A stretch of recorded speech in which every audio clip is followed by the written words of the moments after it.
चल रहा है। चल तो रहा है वहाँ से चल।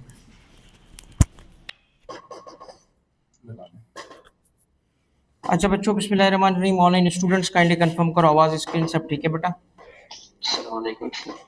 वालेकुम सलाम बेटा। अच्छा बेटा, इनको एक रिव्यू करते हैं। हमने अब तक जो बॉक्सेस कवर किए हैं, अच्छा जो हमने अब तक कवर किए हैं उसमें अगर आप देखें तो कोर अमाउंट्स, अलाउंसेस और परक्विजिट। अच्छा, परक्विजिट में एक रहता है अकोमोडेशन में पॉइंट, उसके बाद रहता है इंटरेस्ट फ्री और कंसेशनल लोन, और ये तो छोटी सी। सही है, स्टार्ट करें। अकोमोडेशन से स्टार्ट करते हैं। अकोमोडेशन में आपको याद है क्या किया था हमने? हमने कहा था कि दो में से लोअर अमाउंट लिया जाएगा। पक्का? लोअर लोअर, ये क्या लिखा है? हाँ भाई, इसका मतलब तवज्जो अभी तक नहीं है भाई। लोअर नहीं, हायर था। ओके, दो में से हायर अमाउंट होगा, लोअर नहीं होगा। अच्छा जी, उसमें पहला अमाउंट कौन सा होगा? ऑल्टरनेटिव अमाउंट, जो घर ना मिलता उसकी जगह वो पैसे देता। ओके, जो जिसको हम हाउस रेंट अलाउंस भी कहते हैं। दूसरा था 45%। अब ये 45% बेसिक सैलरी का होता है, मगर बेसिक सैलरी से पहले क्या लिखा हुआ है? ये एमटीएस। ओके, आइए जरा इसको समझते हैं एमटीएस क्या होता है। ठीक, अच्छा देखिए, एमटीएस का एब्रीविएशन है मिनिमम ऑफ टाइम स्केल। क्या है ये? Minimum of time scale. थोड़ी नोटिंग कर लीजिएगा आपने अपने पास, मिनिमम ऑफ टाइम स्केल। ये मिनिमम ऑफ टाइम स्केल है, राइट? टाइम स्केल क्या है? जब किसी एम्प्लॉई की बेसिक सैलरी फिक्स की जाती है, बेसिक सैलरी जब फिक्स की जाएगी तो ऐसे केस में ईयर 1 में उसको कहा जाता है कि आपकी बेसिक सैलरी है से 60,000। ठीक हो गया? यहाँ से आपकी बेसिक सैलरी स्टार्ट होती है और हम आपको एनुअली एक 10% इंक्रीज दे देंगे आपको, राइट? सो या कोई भी अमाउंट रख लेते हैं, ऐसे 10% की बजाय हम आपको 20,000 का रेज दे देंगे, राइट? और जब आपकी सैलरी 1,20,000 हो जाएगी, ठीक है, यानी एक मैक्सिमम नंबर तक पहुंचेगी, तो देन हम आपको, ये पर मंथ की बात हो रही है, ओके, तो देन हम आपको नेक्स्ट ग्रेड में प्रमोट कर लेंगे या आपको नेक्स्ट स्केल में ले जाएंगे। तो ये सपोज करते हैं कोई स्केल था या ग्रेड था, उसका स्केल 2 जिसमें वो जॉब स्टार्ट कर रहा है, तो नेक्स्ट स्केल में जाने के लिए उसके पास अब क्या होगा? ये रास्ता होगा। ठीक है, ओके। तो ये टाइम स्केल किसका फिक्स हो रहा है? टोटल सैलरी का नहीं, बेसिक सैलरी का। ओके, तो टाइम स्केल लिखने का तरीका क्या है? यही तरीका है, ये तरीका है। टाइम स्केल कैसे लिखा जाता है? टाइम स्केल लिखा जाता है 60,000 डैश 20,000 डैश 120,000। यहाँ लिखा आता है किस तरह? एग्जामिनर अगर आपको देगा ना तो कुछ यूं होगा, कहेगा time scale of his basic salary is, यूं लिखेगा और बता देगा आपको सिर्फ ये 60,000 डैश 20,000 और डैश। इसका क्या मतलब हुआ? आप इसको कैसे पढ़ोगे? आप इसको कैसे पढ़ोगे? फर्स्ट अमाउंट मिनिमम है, सेकंड अमाउंट एनुअल इंक्रीमेंट है, थर्ड अमाउंट मैक्सिमम है। तो बताएं टाइम स्केल का इस केस में मिनिमम कितना है? इसको एमटीएस कहते हैं। एमटीएस इसको कहते हैं 60,000 को, जो मिनिमम होगा टाइम स्केल पे उसको एमटीएस कहेंगे। ओके हो गई बात? तो मिनिमम किसे कहते हैं वो तो पता चल गया आपको। अब नंबर्स में लाते हैं इसको, वो उसकी मर्जी एम्प्लॉयर की। हाँ, एक 20 हो जाएगी, स्टार्टिंग एक 20 हो जाएगा, फिर मिनिमम एक 20 हो जाएगा नेक्स्ट स्केल में, हर ग्रेड का अलग होगा ना। अच्छा दोस्तों, एक बात आप यहाँ देखें, मैं थोड़ी सी प्रैक्टिस करा दूं आपको यार। ईयर 1, ओके, ईयर 1, अच्छा जी, ईयर 1 में आते हैं। ईयर 1 में बेसिक सैलरी क्या होगी इस एम्प्लॉय की, और एमटीएस क्या होगा इसका, बताएं जी। सेम ही होगा, शाबाश, बिल्कुल सेम होगा बेटा, क्योंकि पहला साल है तो उसकी बेसिक सैलरी भी सेम है और एमटीएस भी सेम है। ओके, आप बताएं जरा ईयर 2 में क्या होगा, पता चलेगा। शाबाश, कितनी, एमटीएस सेम रहेगा उस स्केल में जब तक है आपका एमटीएस सेम होगा, मगर एक साल आपको मिल चुका है तो इसको क्या करोगे, प्लस करोगे। आपकी एमटीएस बढ़ चुकी है 20,000 से और बेसिक सैलरी बढ़ चुकी है 20,000 से, करेक्ट होगी बात। ये आपकी बेसिक सैलरी है यहाँ पे, ओके होगी बात। कोई बताएगा ईयर 3 में क्या होगा भाई। नहीं, बढ़ नहीं जाएगा, अमाउंट तो बताए ना।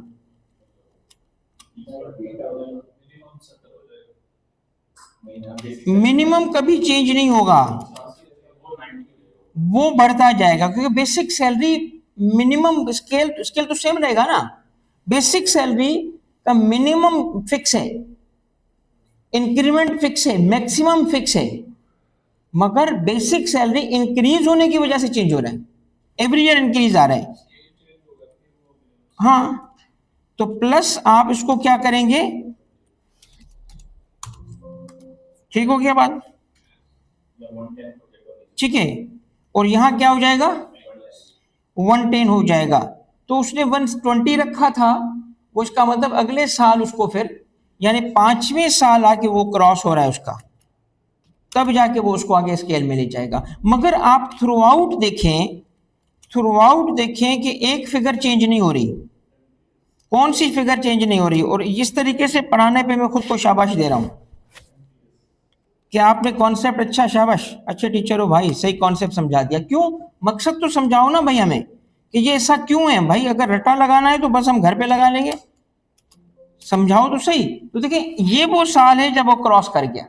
अब आए टेक्स्ट में इसकी क्या है, अगर आपको कहा जाए, ये जरा मुझे बताइएगा, MTS is equal to basic salary, correct incorrect, correct for only 1 year, first year, correct. अच्छा जी, basic salary greater than basic salary, correct incorrect,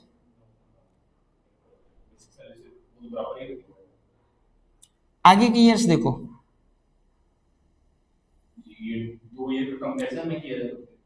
basic salary greater, अच्छा एक सेकेंड, मैंने लिखा गलत है, बोल कुछ रहा हूं लिख कुछ रहा हूं, एमटीएस, अब बताओ।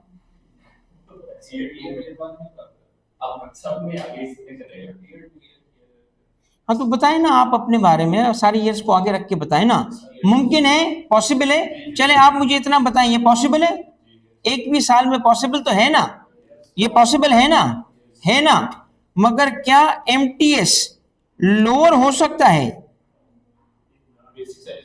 हो सकता है ना, मतलब वही बात उलट उलट लिख रहा हूं, देख रहे हो। मगर व्हाट इफ के बेसिक सैलरी को मैं लोअर कर दूं, इज इट इज पॉसिबल, ये है असल लॉजिक। इसका मतलब क्या है कि पहले वो कह रहा है कि 45% लोअर अमाउंट का लेना, लोअर अमाउंट का लेना, वो लोअर ना हो तो फिर बेसिक सैलरी का लेना। सबर तो करें, लोअर अमाउंट क्यों, क्योंकि एमटीएस हमेशा लोअर होगा, ज्यादा से ज्यादा बराबर हो सकता है मगर ग्रेटर नहीं हो सकता, और बेसिक सैलरी ग्रेटर ही होगी। तो दो में से कौन सा अमाउंट लिया 45 के लिए, एमटीएस, जो क्या होगा बेसिक सैलरी से मोस्टली लोअर होगा, तो फायदा दिया नुकसान, फायदा दिया। एक्चुअली वो फायदा देना चाहता है, वो फिक्स लेना चाहता है अमाउंट को कि चलो खैर है। और अगर बेसिक सैलरी फिक्स ही नहीं है या उसका एमटीएस फिक्स ही नहीं है, तो जो डेटा गिवन होगा हम उस पर जाएंगे। हमेशा एमटीएस गिवन नहीं होता, बहुत कम आया है एमटीएस, बहुत कम, एमसीक्यू में आ सकता है। एमटीएस स्टैंड्स फॉर, याद रखना, ओके। और 45% किसका लोगे, एमटीएस का, एमटीएस का, एमटीएस ना हो तो फिर बेसिक सैलरी का। हो गई बात बेटा कंप्लीट, देख लो अब आप खुद पढ़ लो। देखिए minimum value to be taken कितनी होगी 45%। किसका? क्लियर है भाई, आगे बढ़ सकते हैं। अच्छा जी, अब एक डिस्कशन का केस है सेल्फ हायरिंग, जो मैं आज नहीं करूंगा, ये भी ऐसे ही है कि थोड़ा सा इसको पक्का होने दो फिर करेंगे, इसका भी टाइम मैंने रखा होता है, तो इसके सही टाइम पे वापस आऊंगा। हाँ भाई सेल्फ हायरिंग पे आ गए, तो सेल्फ हायरिंग के लिए जरूरी है कि थोड़ा आप प्रॉपर्टी इनकम पढ़ लो, तो फिर अंडरस्टैंडिंग 2 मिनट का काम भी नहीं, 2 मिनट क्या एक कमेंट की मार है, मगर अभी पढ़ाऊंगा ना तो लंबा टाइम लेगा, तो फजूल है इसको इस वक्त पढ़ना। सेल्फ हायरिंग होता क्या उस वक्त सिखाऊंगा जब प्रॉपर्टी पढ़ के वापस आओगे। अच्छा जी दोस्तों, अब आप आ जाएं नेक्स्ट पे, ये हो गया अकोमोडेशन मुकम्मिल। अच्छा अब इसको मुका लेते हैं, इसको किसे? रीइंबर्समेंट को पहले कर लो। भाई रीइंबर्समेंट में कुछ भी नहीं है, रीइंबर्समेंट में कहता है कि पेमेंट मिलेगी या रीइंबर्समेंट मिलेगी किसकी? एक्सपेंडिचर की। कौन सा एक्सपेंडिचर जो एम्प्लॉय ने इनकर किया, एक्सेप्ट कौन सा? जो उसने परफॉर्मेंस ऑफ ड्यूटी पे किया। इसका मतलब ये हुआ कि हमेशा रीइंबर्समेंट टैक्स नहीं होगी, हमेशा रीइंबर्समेंट सैलरी का हिस्सा नहीं बनेगी। कब बनेगी कब नहीं बनेगी, ये डिपेंड कर रहा है खर्चे के नेचर पे। अगर आपने वो एक्सपेंडिचर अपनी जात पे किया और रीइंबर्समेंट करा ली, ये सैलरी है। मगर अगर वो एक्सपेंडिचर किस पे किया आपने? परफॉर्मेंस ऑफ ड्यूटी के लिए। जनरेटर में फ्यूल नहीं था, एम्प्लॉय ने जेब से डाल दिया और उसकी रीइंबर्समेंट ले ली, जनरेटर ऑफिस में लगा था, तो ये सैलरी का हिस्सा नहीं बनेगा। जनरेटर घर पे लगा था, अब होगा खुद के एम्प्लॉय के घर पे जनरेटर लगा हो और उसका वो फ्यूल डाले और उसकी रीइंबर्समेंट ले ले, साथ ही फायदा है। इसका मतलब है रीइंबर्समेंट सैलरी में कब ऐड होगा? जब वो एक्सपेंडिचर, वालेकुम सलाम, हाँ कर लो बेटा कर लो, तो एक्सपेंडिचर जाती फायदे के लिए, एम्प्लॉय के लिए हो, परफॉर्मेंस ऑफ ड्यूटी के लिए ना हो। ठीक है, परफॉर्मेंस ऑफ ड्यूटी के लिए ना हो। ओके हो गई बात भाई, कंप्लीट हो गया आपका ये भी, ये पढ़ लो भाई, लिखा हुआ है सही है। अच्छा बेटा अब हम आते हैं लास्ट पॉइंट की तरफ, और लास्ट पॉइंट क्या है? हाँ लास्ट पॉइंट क्या है? लास्ट पॉइंट है दोस्तों, ये देखें, इंटरेस्ट फ्री लोन। ओके चले भाई, ऑनलाइन बता कंफर्म कर लो, इंटरेस्ट फ्री लोन पे आओगे? अच्छा जी आए जरा इंटरेस्ट फ्री लोन और कंसेशनल लोन पे। देखिए ये जो मास्टर शीट है ना, इसका सबसे बड़ा फायदा ये है कि वो आपको सारी चीजें एक फ्लो चार्ट में कनेक्ट करके दे रही है, तो थिंग्स आर इजी। सिर्फ लफ्जों से पढ़ते तो उस सूरत में आपको दिक्कत होती, चीजें बहुत मुश्किल लगती। इजी क्यों हो जाएंगी? ये सारे फ्लो चार्ट में। सबसे पहला काम बेटा आपने क्या करना है ऑनलाइन वालों, सबसे पहले देखना है कि लोन अमाउंट कितना है। चले एक बात रिपीट कर देता हूं, लोन का मिलना, अच्छा एक बात सुन ले, चलो ये भी मैं पढ़ा देता हूं, फिर रीइंबर्समेंट पढ़ लिया, ये भी पढ़ लो, क्योंकि छोटी छोटी दो लफ्जों की बात है भाई। ये भी देख लो, वेवर ऑफ ऑब्लिगेशन क्या है? वेवर ऑफ ऑब्लिगेशन क्या है? वेवर ऑफ ऑब्लिगेशन ये है कि आपने कुछ एम्प्लॉयर को पे बैक करना था, उसकी लायबिलिटी थी, मतलब आपकी लायबिलिटी है एम्प्लॉयर की तरफ। मुझे एक बात बताएं, इसकी एग्जांपल क्या दी थी आप लोगों ने? लोन। तो अगर एम्प्लॉयर लफ्ज क्या लिखा है, उसको वेव कर दे, वेव करने का क्या मतलब होता है? छोड़ दे, माफ कर दे। तो जितना लोन माफ करेगा उतना बेनिफिट हो जाएगा, सैलरी हो जाएगी। ओके, मगर इसमें पेमेंट भी लिखा है, जरा ऑनलाइन बेटा तवज्जो से इसको नोट कीजिएगा, ना सिर्फ वेवर है बल्कि पेमेंट भी है। अब इसकी एग्जांपल सुने, लोन एम्प्लॉयर की तरफ नहीं था, बैंक की तरफ था, और वो एम्प्लॉई के लिए एम्प्लॉयर ने पे कर दिया। अब बताओ, अभी फायदा है ना? भाई बैंक से एक एम्प्लॉय ने लोन लिया, पे नहीं कर पा रहा था, एम्प्लॉयर ने उसके भी आप पे कर दिया। अब बताएं फायदा है कि नहीं है? है ना? तो हर बेनिफिट जो एम्प्लॉयमेंट में मिलता है हम उसको क्या करते हैं? तो अगर एम्प्लॉयर अपनी तरफ लोन माफ कर दे या ऑब्लिगेशन माफ कर दे, वो भी सैलरी, और बैंक का या किसी थर्ड पार्टी का लोन वो पे कर दे, तब भी बेनिफिट। मगर लफ्ज जो है ना वेवर कब इस्तेमाल होगा और पेमेंट कब इस्तेमाल होगा? जब खुद का छोड़ेगा तो वेवर होगा, जब किसी थर्ड पार्टी का होगा तो पे करेगा। क्लियर है भाई? तो ये भी हो गया। अब मैं जरा 3 जुमले बोलता हूं, तवज्जो कीजिएगा। लोन का मिलना बेनिफिट नहीं है, उसका वेव होना या पे होना बेनिफिट है। करेक्ट हो गई बात, मुकम्मल हो गई। लोन का प्रिंसिपल अमाउंट का मिलना मिलना बेनिफिट नहीं है, वेव होना या किसी थर्ड पार्टी की तरफ था तो पे होना ये बेनिफिट है। ऑनलाइन करेक्ट है बेटा ये बात? दूसरा दूसरा पॉइंट बताएं, लोन का इंटरेस्ट फ्री होना।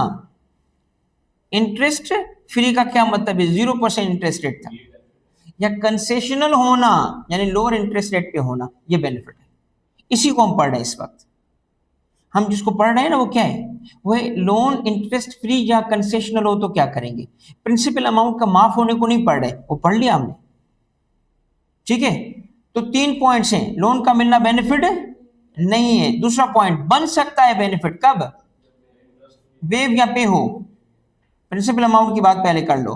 और इंटरेस्ट फ्री या कंसेशनल होने की सूरत में वो भी बेनिफिट होगा। वो बेनिफिट कैसे होगा वो आपके सामने। अब इसको सिर्फ 2 सेकंड के लिए ना फोकस रखना चंद चीजों पे।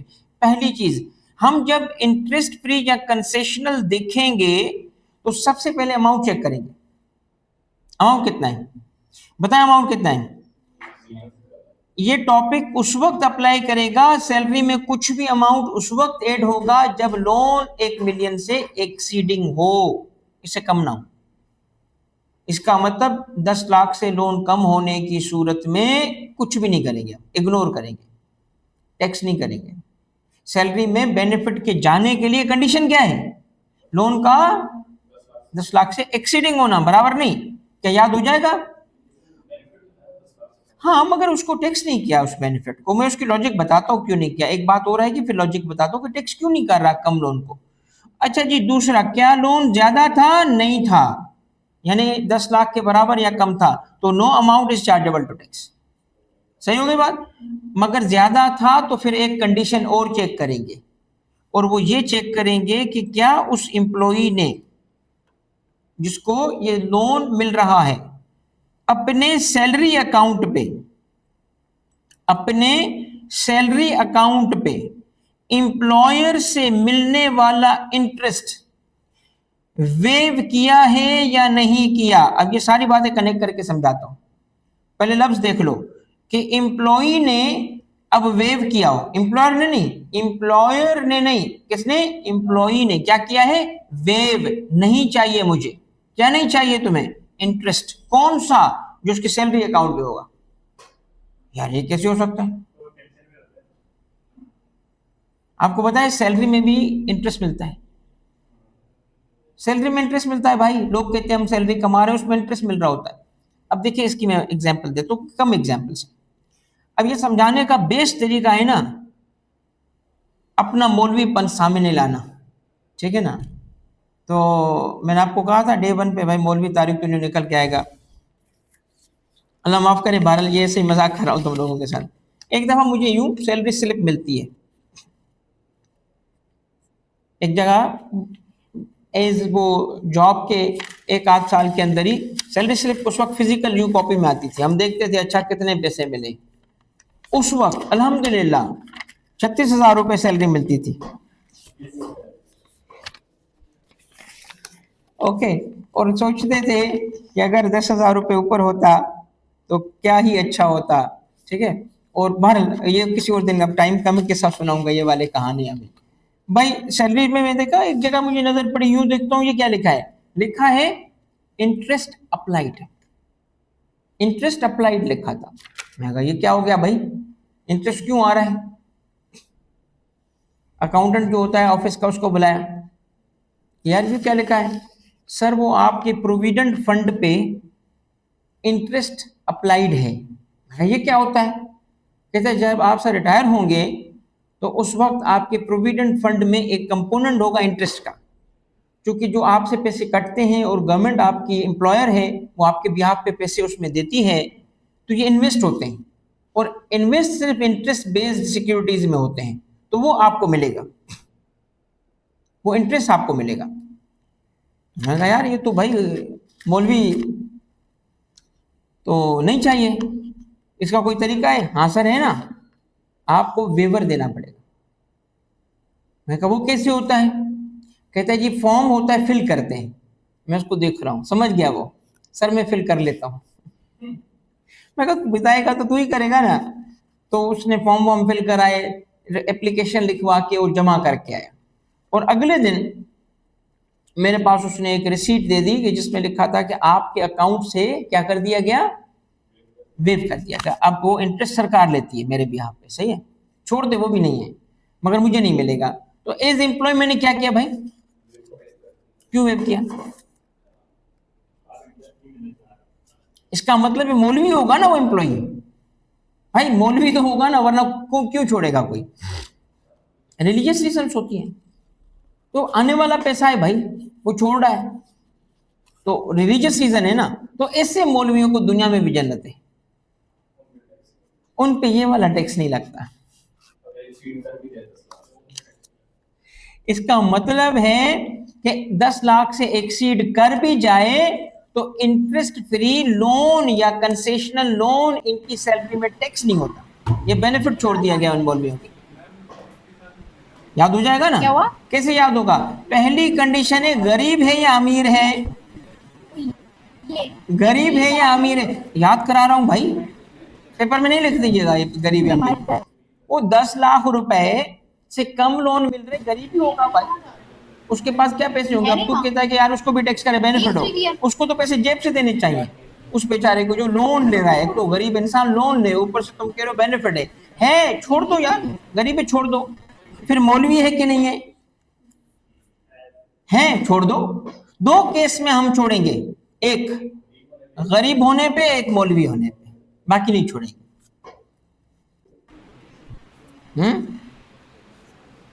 क्या आप इसमें चेंज कराना चाहते हो, कुछ ऐड कराना चाहते हो कि सरकार को बोलें कि हम लेडीज हैं, हमें भी ऐड कर दो, हम भी ऐड हो जाए?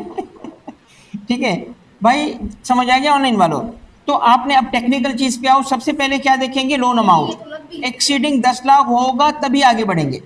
फिर देखेंगे उसने अपने सैलरी अकाउंट पे इंटरेस्ट वेव किया है या नहीं किया। अगर कर दिया तो टैक्स नहीं होगा, और नहीं किया तो फिर टैक्स होगा। ओके हो गई बात? ऐसे कर लोगे ना।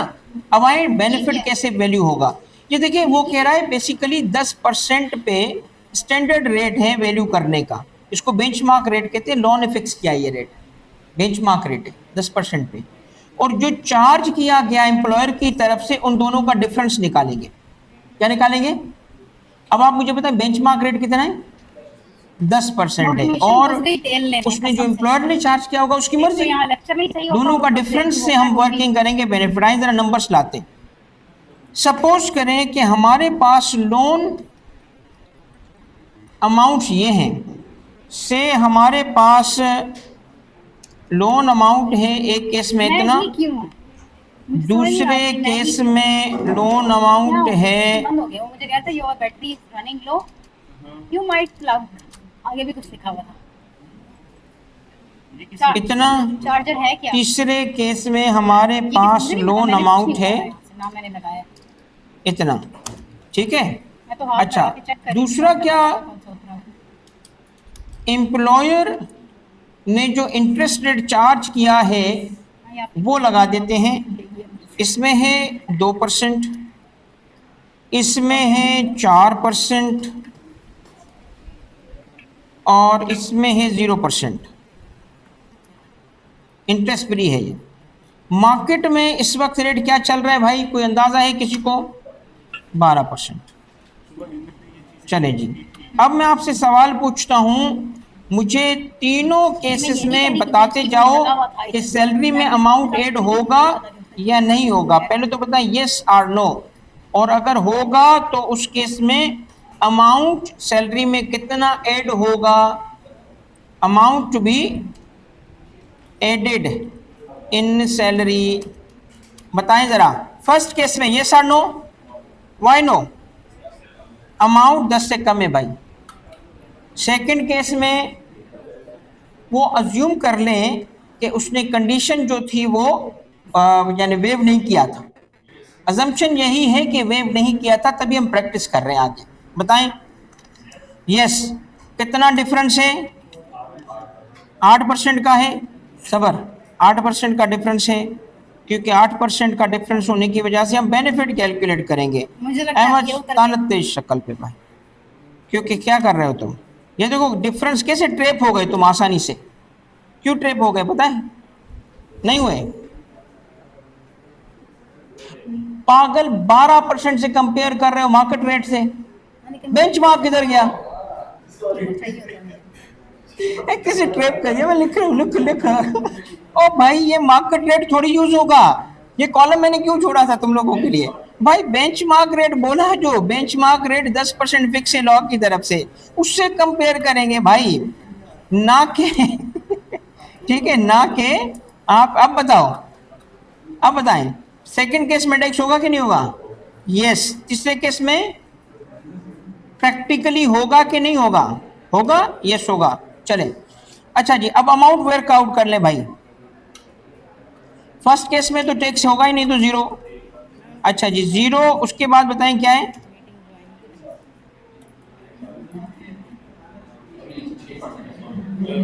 फिर दोबारा, हाँ गड़बड़ कर रहे हो। बोलते हैं ये लोग। अच्छा जी, देखिए 10% से कंपेयर करेंगे ना बेटा, तो 6% से करो, तो आपके पास 6% से, बेटा ऑनलाइन नोट करना, इसमें मैं 6% लिख नहीं रहा, आप लोगों ने 6% लिखना है। ये देखो, इसलिए मैं क्या करूं? वाह वाह, उस जीरो से कंपेयर करो तो 10% आएगा ना यार। देखो इस केस में भाई 10% होगा।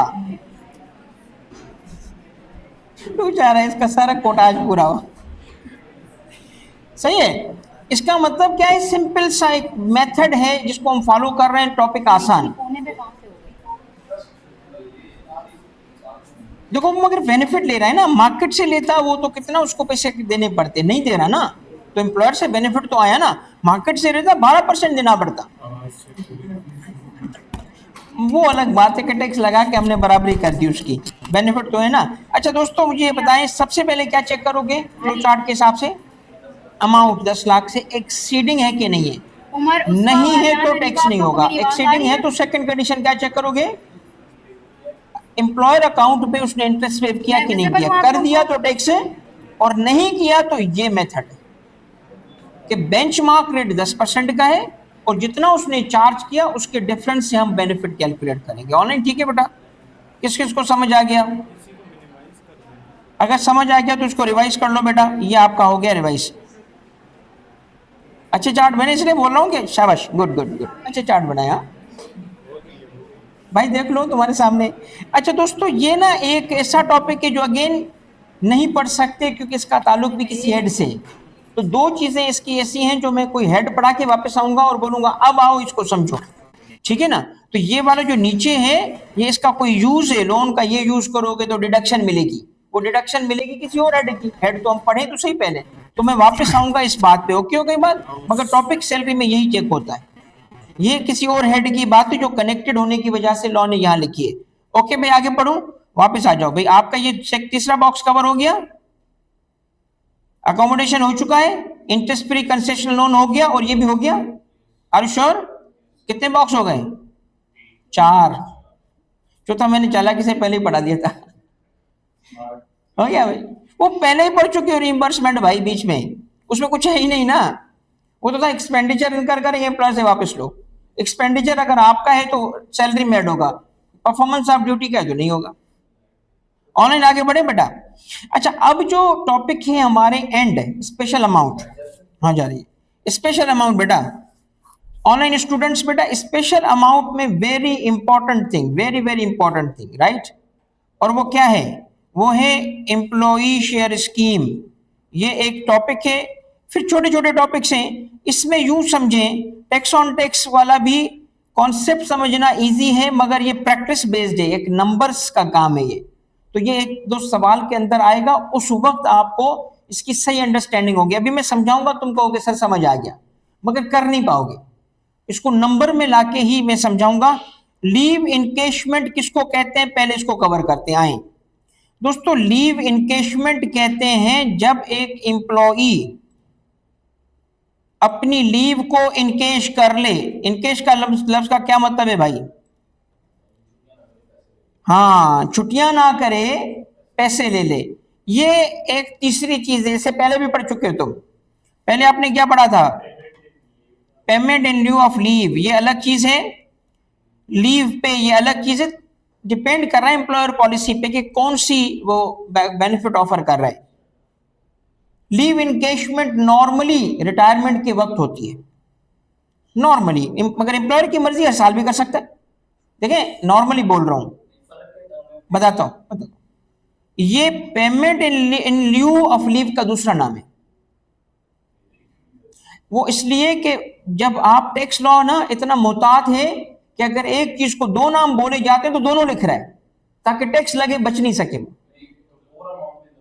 नहीं, उसकी वजह क्या है कि ये मोस्टली चूंकि आमतौर पे रिटायरमेंट के लिए होता है तो मैंने इसको स्पेशल कर दिया। बताता हूं। देखिए, अगर तो employer payment in lieu of leave करेगा ना, तो payment in lieu of leave कोई पॉलिसी नहीं होती नॉर्मली। ओके, महीने में भी दे सकता है, साल में भी दे सकता है, उसकी मर्जी है। मगर ये लीव इनकेशमेंट प्रॉपर पॉलिसी होती है। एक इनफॉर्मल, एक फॉर्मल, ये फर्क है दोनों एक ही चीज कि पैसे मिल रहे हैं लीव ना करने की वजह से। देखिए, मिसाल ले लें, एक एम्प्लॉय की टोटल लीव्स जो नहीं की उसने, मुख्तलिफ किस्म की लीव्स उसको अलाउ थी, वो अक्यूमुलेट होती गई। रिटायरमेंट के करीब आके नॉर्मली उसको दो ऑप्शन दिए जाते हैं। चाहो तो LPR ले लो, leave preparatory to retirement.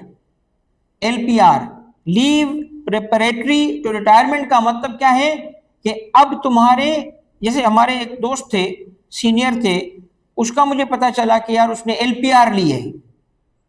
LPR ली, हम समझ गए क्या मतलब है इसका। LPR का मतलब है लीव प्रेपरेटरी टू रिटायरमेंट। पता है वो क्या करते हैं? सपोज कर लो कि तुम्हारे अकाउंट में 300 दिन पड़े छुट्टी के, जो आपने नहीं, पूरी 35 साल की जॉब में आपने अवेल नहीं किए, तो 300 दिन की छुट्टी एक साथ कर सकते हैं। आखिर में पता है वो 300 दिन की छुट्टी, तो उसकी तो तकरीबन कोई 1.25 साल के करीब छुट्टी थी, तो साल के करीब उसको उन्होंने लीव LPR भेज दिया। इसका मतलब अब वापस दफ्तर वो, मगर उसको पैसे मिलते नहीं। LPR में क्या होता है पता है? छुट्टी पे आप, अब ये पेड भी हो सकती है, अनपेड भी हो सकती है, पार्ट पेड भी हो, अब डिपेंड अपॉन द पॉलिसी। कहने का मकसद क्या है? एक साथ छुट्टी कर लो, कर सकते हो, मगर अगर चाहो नहीं तो फिर ये 350 दिन या 300 दिन काम करो, आओ आखिरी दिन पे जब तुम जाओगे ना तो सारे दिनों के पैसे देंगे तुम्हें। द आइडिया इज कि लीव इनकेशमेंट एनुअल है या वन टाइम है, ये एम्प्लॉयर की मर्जी होगी। Leave preparatory to retirement, LPR का मतलब होता है लीव प्रेपरेटरी टू रिटायरमेंट। उस वक्त छुट्टी कर लो सारी, जितने भी दिन थे, नहीं करनी, काम करो, एग्जैक्ट रिटायरमेंट पे पैसे ले लो। तो कहने का मकसद क्या है, आपके लिए टैक्स में आसान चीज क्या है, चाहे वो payment in lieu of leave बोले, चाहे लीव इन कैश बोले, टैक्स अवेल। यस, उसको आपको पैसे मिलेंगे, टैक्स होंगे। तो मुझे बताएं, लीव इनकेशमेंट लिखा हो, क्या करोगे आप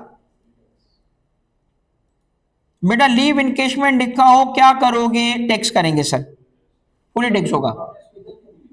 नहीं, उसकी वजह यह है कि ये ज्यादा कनेक्टेड उधर है। आम प्रैक्टिस के हिसाब से मैं गया हूं, अगर आप मीनिंग के हिसाब से कहेंगे, आप सही कह रहे हो, कोर अमाउंट होगा, मगर कोर में मैं सिर्फ वो इस्तेमाल करना चाहता था जो आम एम्प्लॉयर करता है। हर एम्प्लॉयर ये थोड़ी करता है, ठीक है, डिपेंड कर रहा है कि कौन दे कौन ना दे, तो इसीलिए मैं इसको वहां लेके गया हूं। मगर इसे फर्क नहीं पड़ता कहां क्लासिफाई करें, हैं दोनों फुली टैक्सेबल। अच्छा दोस्तों, एम्प्लॉयर अपने एम्प्लॉय को प्रॉफिट दे, मगर कैसे? सैलरी के साथ साथ, इन एडिशन टू सैलरी। इसका मतलब क्या होगा कि देखो भाई, तुम्हें सैलरी दूंगा 2 लाख रुपए की, मगर जो मेरा प्रॉफिट है उसमें 5% भी दूंगा। तो इससे वो एम्प्लॉई ही रहेगा या पार्टनर हो जाएगा? एम्प्लॉय रहेगा ना यार। मगर जो पैसे मिल रहे हैं वो किस नाम से होंगे? प्रॉफिट के नाम से ना। तो सैलरी में टैक्स होंगे। वो इससे नहीं होगा कि वो कहे जी बिजनेस के टैक्स होंगे, नहीं, वर्ड प्रॉफिट उसको बिजनेस नहीं बनाएगा, वर्ड प्रॉफिट उसको पार्टनर नहीं बनाएगा, उसको वो एओपी में कन्वर्ट नहीं कर देगा। Remember this, employer employ relationship में मिलने वाला अमाउंट सैलरी होता है। तो इसको क्या मिल रहा है? प्रॉफिट। अच्छा, वो प्रॉफिट यूं भी मिल सकता है कि बजाय कि उसको मंथली सैलरी दी जाए, इन ल्यू ऑफ, उसके बजाय उसको क्या मिल रहा हो? सिर्फ प्रॉफिट मिला हो। भाई आपको मंथली पैसे नहीं दूंगा, जो कमाऊंगा उसमें से 20% तेरा, आप इसको कमीशन बोलो या ये बोलो, profit in lieu of salary. इसका मतलब क्या है? वजाहत किस हद तक कर दी गई है? एवरीथिंग हैज बीन क्लैरिफाइड कि भाई सैलरी में जाएगा, ऐसा ना हो कि तुम इसको निकाल दो सैलरी से। तो पहला अमाउंट क्या था बेटा? Leave encashment. इसमें क्या होता है? होता क्या है? मीनिंग क्या है? आपने जो लीव्स नहीं की उसके अगेंस्ट पैसे मिलते हैं और ये फुली टैक्सेबल है। दूसरा क्या है इनके? क्या है? प्रॉफिट क्या? इन ल्यू या इन एडिशन टू सैलरी। इसकी ट्रीटमेंट क्या है? फुली टैक्सेबल है। अच्छा दोस्तों, अगर किसी को पैसे मिले, कंसीडरेशन मिले, सिर्फ इसलिए कि उसने एग्री किया एम्प्लॉयर से, किस चीज पे एग्री किया? उसने कुछ कंडीशंस पे एग्री किया। कैसे? अब इसकी सिंपल एग्जांपल देता हूं। और कंडीशन क्या है? कंडीशन लगाई गई है एम्प्लॉयमेंट से पहले। मसलन कैसे? आप कहीं जॉब कर रहे थे और उसमें अभी जॉब छोड़ने में, क्योंकि आपने बॉन्ड साइन किया था, तो अभी 3 महीने आपके पास जॉब छोड़ नहीं सकते, तो आप इसको ज्वाइन नहीं कर पाओगे। उसने कहा देखो भाई 3 महीने बड़ा टाइम है, कहीं चेंज ऑफ हार्ट ना हो जाए, मेरे से कॉन्ट्रैक्ट साइन करो, agreement to enter into employment, कि आज मैं आपसे एग्रीमेंट करता हूं कि 3 महीने बाद मैं आपके पास जॉब करूंगा। उसने कहा भाई ये कंडीशन मैं क्यों खुद पे लगाऊंगा? कहता है इसलिए कि मैं आज से तेरी सैलरी स्टार्ट कर देता हूं, पैसे मिल रहे हैं, ठीक है। तो अगर क्या मिला? कंसीडरेशन, पैसे। किस लिए? क्योंकि आपने एग्री किया किस चीज से? कि एम्प्लॉयमेंट में आऊंगा, आया नहीं हूं, आऊंगा।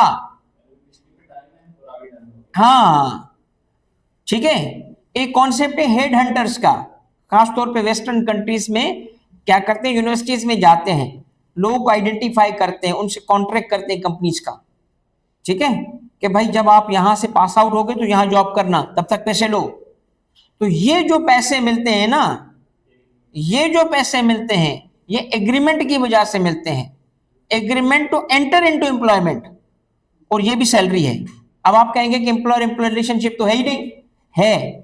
एम्प्लॉय एम्प्लॉय रिलेशन 3 किस्म का होता है, प्रेजेंट, पास्ट और फ्यूचर। फ्यूचर को कहते हैं प्रोस्पेक्टिव। वो कहता है जो कल एम्प्लॉयर एम्प्लॉय रिलेशनशिप होगा उसकी वजह से आज पैसे मिले, इसका मतलब मंगनी हो चुकी है, शादी नहीं हो, मंगनी हो चुकी है ना, तो वो भी तो रिलेशन होगा ना भाई, प्रोस्पेक्टिव, तो सैलरी में ऐड होगा। बताएं भाई, समझ आया आपको?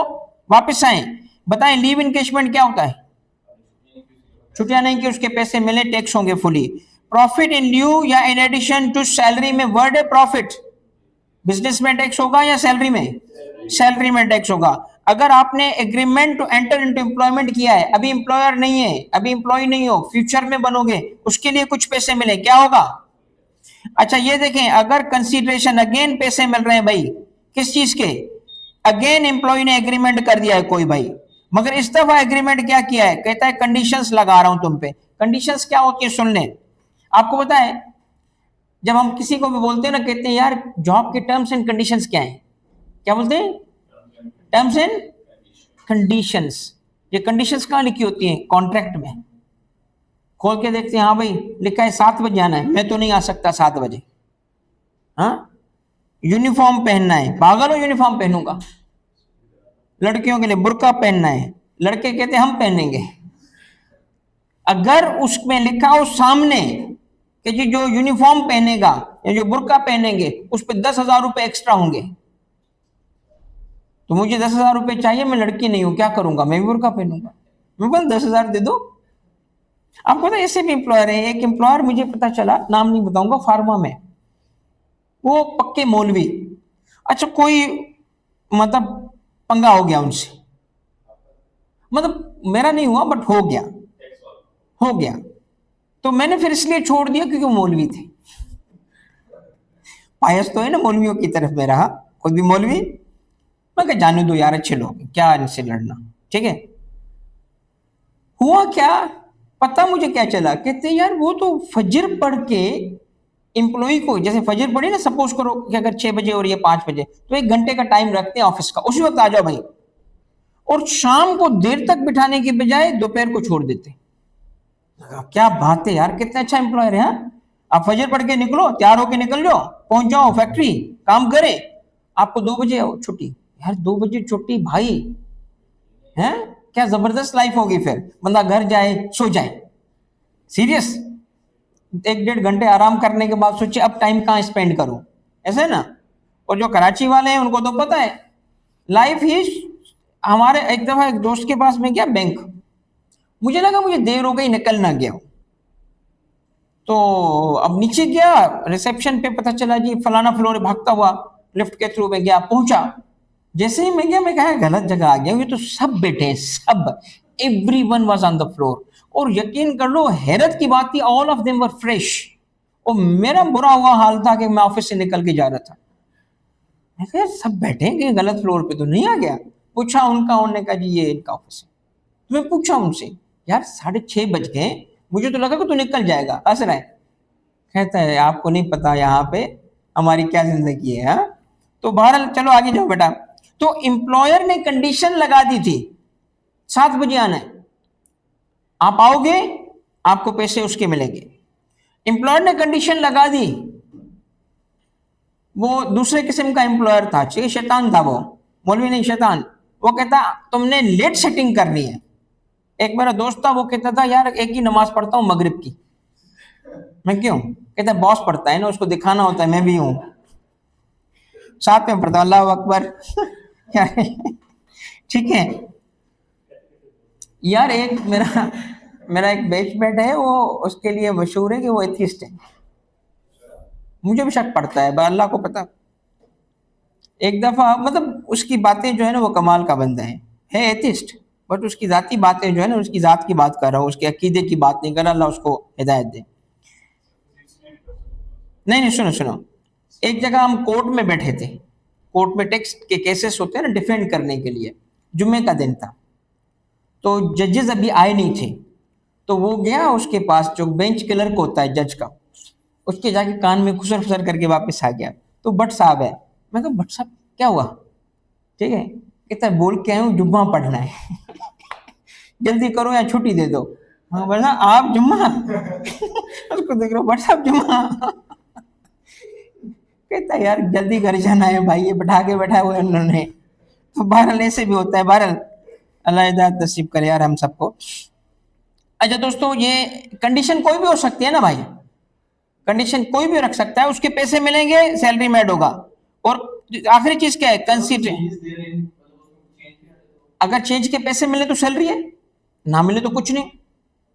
मसलन आपने 9 to 5 जॉब करनी थी, उसने चेंज कर दिया, कहते हैं 9 to 6 और पैसे दे रहा है, तो फिर आपकी सैलरी है। आप ये नहीं कह सकते कि वो कंडीशन तो है ना, कहता है जी यूनिफॉर्म पहनोगे, उसके भी पैसे, ठीक है। अच्छा दोस्तों, फिर क्या है कंसीडरेशन, ये पैसे मिल रहे हैं किस चीज के, ऑनलाइन बेटा बताइएगा, समझ आ रहा है ना, किस चीज के। फिर एग्रीमेंट किया, ये तो बस रेडी है हर चीज एग्री करने के लिए। हाँ हाँ, पैसे दो, लिखवाओ लिखवाओ। अच्छा मजे की बात ये, मुझे किसी शुरू की जो जॉब थी ना, तो एक ने बताया, तो मैं हर चीज पढ़ता था, आज भी आदत है साइन करने से पहले पढ़ता हूँ, और आपको भी बता रहा हूँ कि कभी बगैर पढ़े कुछ साइन नहीं करना है, चाहे वो इंटरनेट बेस्ड हो, मतलब जो सीरियसनेस होती है ना, अपने ऑफिशियल वर्क की बात कर रहा हूँ, जो आपके ऑफिस का काम होगा, ठीक है। तो खास तौर पे मैंने नोट किया है कि जब आप छुट्टी लेके 2 दिन 4 दिन 5 दिन की, या जैसे होता है ना कहीं जा रहे हो और छुट्टी ली हो, उस वक्त कोई डॉक्यूमेंट साइन नहीं करना चाहिए, क्योंकि प्रेशर होता है यार, ये तो साइन करके जाओ, ये तो साइन करके जाओ। तो उस वक्त कोई डॉक्यूमेंट साइन नहीं होना चाहिए। उस वक्त अगर आप नहीं पढ़ पा रहे उसको, तो फिर छोड़ के जाओ, उसकी कॉस्ट कम होगी बनस्पत साइन करने की, क्योंकि वो उस वक्त सारी चीजें गलत निकल सकती हैं। तो बगैर साइन मतलब बगैर पढ़े में साइन करता नहीं था, तो पढ़ता था, एक एक चीज पढ़ता था। तो मेरा जो स्टाफ में एक बंदा था ना, कहता है सर आप सही करते हो। मैंने कहा थैंक यू यार, मगर बताओ तुमने ये क्यों कहा कि आप सही करते हो, हर एक चीज पढ़ते हो फिर साइन करते हो। उसने कहा सर आप ना हम पे शक नहीं कीजिएगा अगर आपको बात बताएं तो। मैंने कहा क्यों शक करूंगा, तुम बात तो बताओ। कहता है कि एक दफा हम कोई पुराना बॉस था, मतलब आपसे, आप तो अभी क्योंकि सीनियर होते हैं यार, उनकी उम्र ही हमारी मतलब तजर्बा ही हमारी उम्र के बराबर होता है। तो 55 साल का, मैं नया नया सा आया था और वो 55 पे था उस वक्त। तो कहता है सर कोई पुराना बॉस था, हम बैठे स्टाफ रूम में जो है ना गपशप कर रहे थे, तो उस पर मजाक कर रहे थे कि यार सर तो कुछ पढ़ती नहीं है। तो एक ने कहा यार इसको तो तलाकनामा भी दे दो, वो भी साइन कर देगा। तो वो कहता है हमने मजाक मजाक में ये कर लिया, चलो सर के लिए तलाकनामा लिख ही देते हैं। कहता हमने रियली, कहता है क्या किया, एक वाकई पकड़ा और उसके पेपर्स में डाल दिया। कहता वो भी साइन कर दिया उसने। साइन किए जा रहे पढ़ नहीं रहा, क्या साइन करा रहे, वो भी साइन कर दिया। ठीक है, तो भाई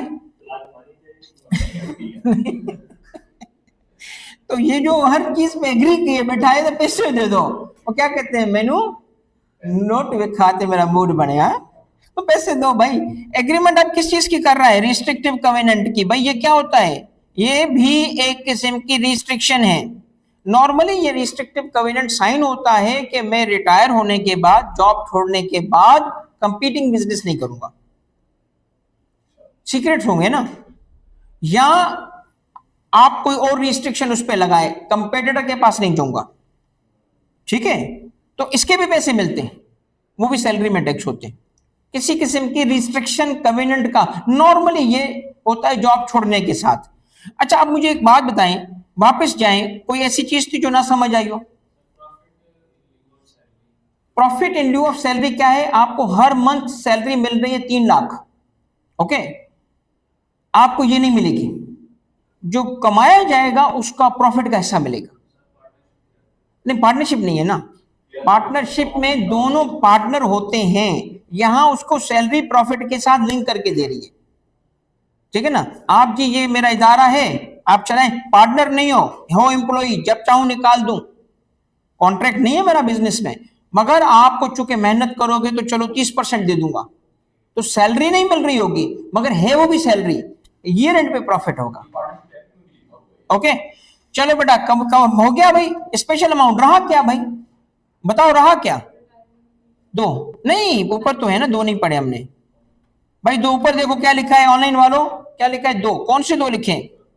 एक करते हैं ना, एक वो डिटेल वाला नहीं करता, टेक्स ऑन टेक्स कर लेते हैं, इजी है। टेक्स ऑन टेक्स पढ़ने में इजी है, करने में मुश्किल है, वो तो करने के न्यूमेरिकल के वक्त आएगा।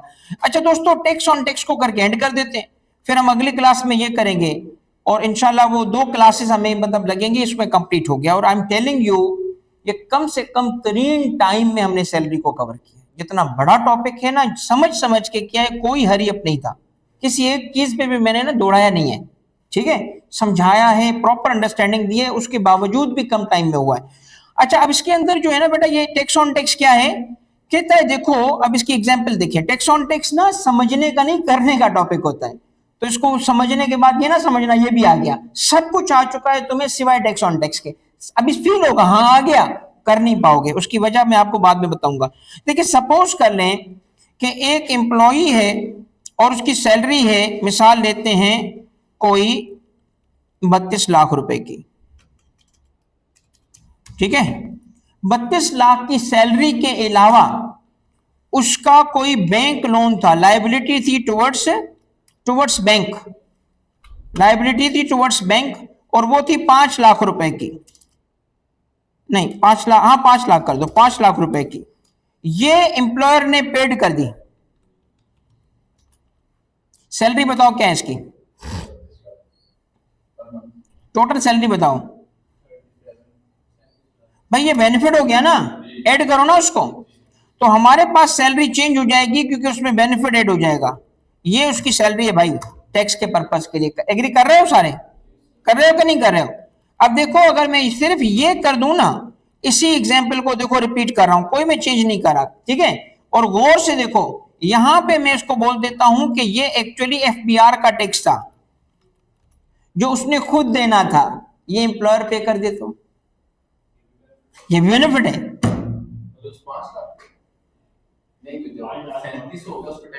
सबर तो करो, अच्छी बात की तुमने, बहुत अच्छी बात की, आइडिया तो समझ आ गया ना भाई। देखो लायबिलिटी अगर बैंक की तरफ हो तो बेनिफिट है, एफबीआर की तरफ हो तो अभी बेनिफिट है, क्यों नहीं है? लायबिलिटी है ना, उसके बिहाफ पे एम्प्लॉयर पे कर रहा है, इसको कहते हैं टैक्स फ्री सैलरी। उसको जो टैक्स होगा एम्प्लॉयर पे करेगा, उसके तो घर में मुझे है ना, सारा पैसा लेके जा रहा है। अब सुनिएगा बेटा, आप डिमांड नहीं करना अपने एम्प्लॉयर से, ऐसा पाकिस्तान में होता नहीं है कि आपका टैक्स भी वो दे दे। हाँ, फॉरेन एम्प्लॉइज के लिए करते हैं वो, फॉरेन एम्प्लॉइज जो होते हैं ना वो बड़े चालाक हैं। जब कोई कॉन्ट्रैक्ट होता है ना, वो कहते हैं तुम्हारे मुल्क का टैक्स तो पता नहीं है, तो मुझे टेक होम इतना चाहिए, बाकी टैक्स तुम्हारा, वो तुमने खुद पे करना है। तो टैक्स ऑन टैक्स इस वजह से लॉ में लिखा हुआ है। अच्छा दोस्तों, सपोज कर लो ये 5 लाख नहीं होता, कुछ और होता, फिर ऐड करेंगे। 5 लाख तो नहीं लिखा होता ना, रेट देख के जो होगा एम्प्लॉयर पे करेगा, ठीक है। तो जो टैक्स बनेगा कौन पे करेगा बताओ? एम्प्लॉयर पे करेगा। तो इसका मतलब क्या हुआ कि एक ये जो फिगर है इसमें टैक्स शामिल है ना, इस पे भी तो टैक्स लगाएंगे ना, क्योंकि ये आपकी ओल्ड सैलरी थी, ये आपकी न्यू सैलरी बन गई। भाई देखो ना, पॉइंट क्या है? पॉइंट ये है कि आपने जितना एम्प्लॉय के लिए पे किया, बेनिफिट है, बेनिफिट हो गया ना। तो 5 लाख का बेनिफिट था, पे कर दिया, एम्प्लॉय की सैलरी बढ़ गई, 37 हो गई, विथ बेनिफिट दोबारा टैक्स करेंगे। अब दोबारा जो टैक्स आया, सपोज करो पहले 32 पे था, अब 37 पे था, इस दफा 6 लाख का टैक्स आ गया। वो गया एम्प्लॉयर के पास, सर 1 लाख और दे दो। वो कहेगा एग्रीमेंट देखो मैंने लिखा था, बस जो पहली दफा कैलकुलेशन होगी वो दूंगा। अब ये टैक्स वालों का तरीका क्या है, उसको बेनिफिट बना के ऐड कर रहे हैं तो अपनी जेब से दे, तो उसने 1 लाख रुपए ऊपर दे दिया खुद, ओके। और अगर ये 1 लाख एम्प्लॉयर दे देना तो साइकिल चलेगा, फिर वो बात की बात है। इसलिए मैंने कहा ये समझने का टॉपिक नहीं है, सिर्फ इतना सुन लो बस, आज इतना समझना है कि अगर मुझे सिर्फ इसका जवाब चाहिए, बाकी मेरा काम है बाद में पढ़ा के समझाना। मैंने ना मास्टर शीट में पूरी वर्किंग्स डाली थी, इसकी सारी वर्किंग्स डाली थी, फिर मैंने आपको देते हुए हटा दी। उसकी वजह यह है कि उसको भी बच्चा टॉपिक समझ रहा था कि सर ये भी टॉपिक है, अरे यार तुम्हारे लिए इलस्ट्रेशन थी तो उसको तुम टॉपिक नहीं समझो, मैंने हटा दिया। वो इलस्ट्रेशन सामने रखूंगा आपके कि ये देखो कैसे वर्किंग्स हो रही है। एक सिंगल फार्मूला है बेटा, उसमें हमें पता चल जाता है कि टोटल टैक्स कितना है। सिर्फ इतना मुझे बताओ, अगर ये एफबीआर का टैक्स एम्प्लॉयर पे कर दे तो बेनिफिट है कि नहीं है? सैलरी में ऐड होगा कि नहीं होगा? बस इतना चाहिए मुझे, ये बेनिफिट है और सैलरी में ऐड होगा। कैसे? बात की नंबर्स। चले भाई, ऑनलाइन वालों बताओ समझ आ गया आपको आज का सारा कुछ? कोई ऐसी चीज जो आपको कंफ्यूज कर रही हो? एक चीज भी बेटा, अनस आज खामोश थे बेटा तुम मुकम्मल। जी सर समझ आ रहा है या चाय में कुछ मिला के पिया तूने आज?